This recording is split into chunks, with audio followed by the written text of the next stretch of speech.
서구 학생의 연설을 박수로 들어보겠습니다.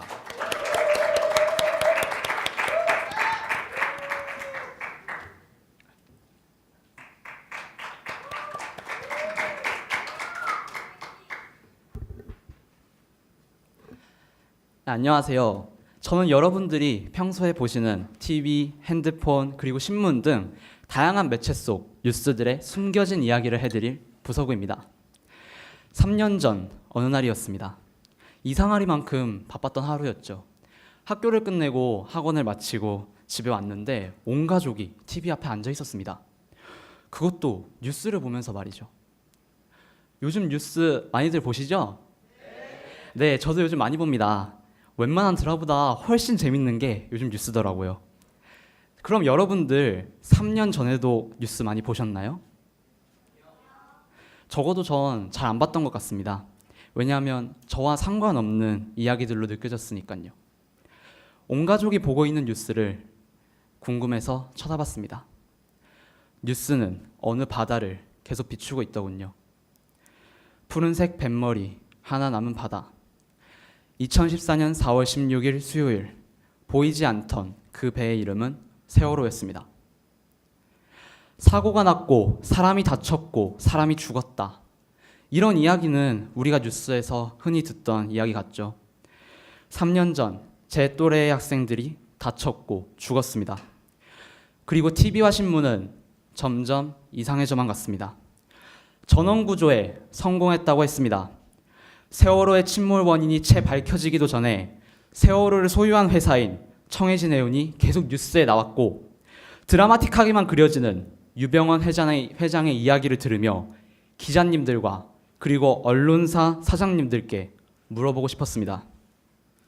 그걸 왜 보도하고 있으시냐고요. 그렇게 저는 처음으로 너무도 당연하다고 생각해서 보지 않으려 했던 뉴스를 처음으로 찾아보기 시작했습니다. 이후로도 마찬가지였습니다. 1년이 지나고 2015년 국정교과서 문제가 불거졌을 때 저는 도대체 왜 교과서가 좌편향됐다고 주장하는지 궁금했습니다. 하지만 제대로 된 근거를 보도하지 않고 해야만 한다고 주장하는 뉴스를 보며 답답했습니다. 2016년이 되고 민중총궐기를 볼 땐 왜 이 사람들이 거리로 나왔는지 궁금했는데, 쌀시장 개방으로 인해 농민들이 얼마나 힘들었는지 알고 싶었는데 그걸 듣기 위해 인터넷을 수시간 동안이나 파야만 하더군요. 3년이라는 시간 동안 언론은 변하지 않았습니다. 뉴스를 비판 혹은 비난하기 위해 뉴스를 보는 게 아닌가 싶을 정도로 심하게 뉴스를 믿을 수 없었습니다. 기자들이 만드는 뉴스인데 왜 그렇게까지 언론을 믿지 않느냐고 질문하실 수도 있습니다. 야, 그거 너만의 문제 아니야? 네가 생각하는 것만 진실이겠어? 맞습니다. 그럴 수 있습니다. 하지만 생각해보면 우리가 일상 바깥의 이야기를 들을 수 있는 기회는 뉴스밖에 없더군요. 우리가 국회에서 무슨 일이 일어나고 있는지 어떻게 알 수 있나요?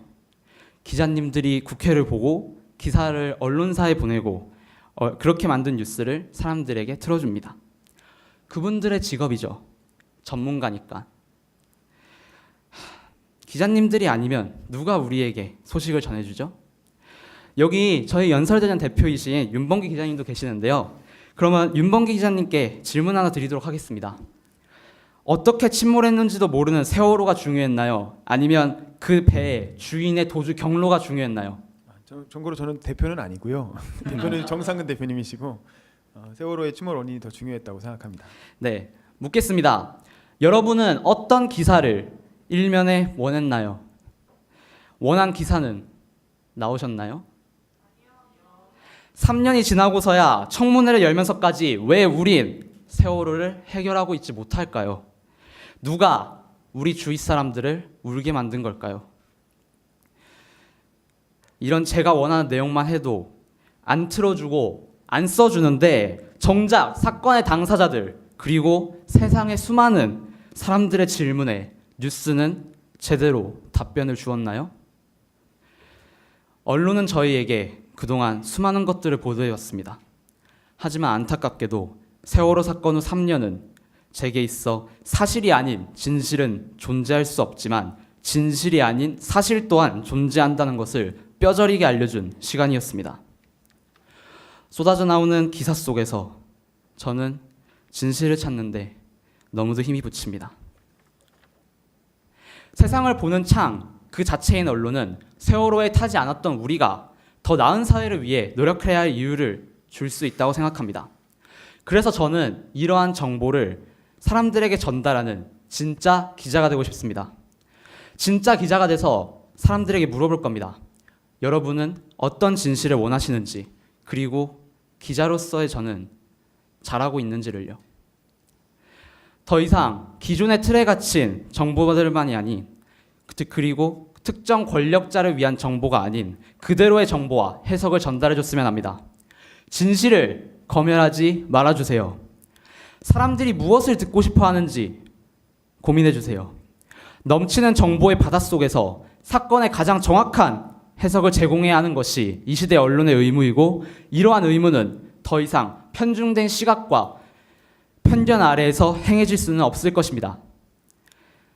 미국의 대통령이었던 토마스 제퍼슨의 말로 이만 마무리를 지어볼까 합니다. 결국 통치자의 유일한 감시자는 국민이다. 가장 국민다운 언론과 기자들을 바라며, 그리고 내일 저희 집 현관문 앞에 있을 신문을 기대하며 연설을 마치도록 하겠습니다. 감사합니다. 네, 수고하셨습니다.